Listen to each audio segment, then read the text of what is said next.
Hello guys, कैसे हैं आप सब लोग। मैं हूं वज़ीर अज़हर मेहदी।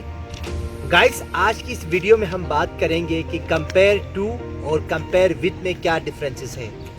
अक्सर हम देखते हैं कि स्टूडेंट्स इसमें कंफ्यूज हो जाते हैं कि कहाँ पे कंपेयर टू यूज़ करना है और कहाँ पे कंपेयर विद यूज़ करना है। तो गाइस, इसका आंसर ये है कि आप कंपेयर विद उन दो चीज़ों के साथ कर सकते हैं जिन दोनों के ऑर्डर सेम हो या जो सेम चीज़ें हों। फॉर एग्ज़ाम्पल, आप दो इंसानों के बीच में अगर कंपैरिजन कर रहे हो तो कंपेयर विद यूज़ कर लें, और अगर आप किसी इंसान और किसी नॉन लिविंग थिंग के बीच में कोई कंपैरिजन कर रहे हैं तो आप कंपेयर टू यूज़ कर सकते हैं। तो फॉर एग्जांपल, आपको नज़र भी आ रहा है इस साइड पे,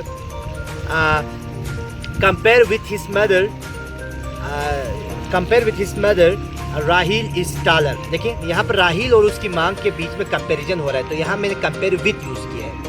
इसकी दूसरी तरफ अगर आप देखें तो आप लिख सकते हैं कंपेयर टू द पिलर, मतलब पिलर के हिसाब मुकाबले में राहिल इज़ शॉर्टर, राहिल का कद कम, की कद कम है भाई, ठीक है जी, वो काफ़ी छोटा है।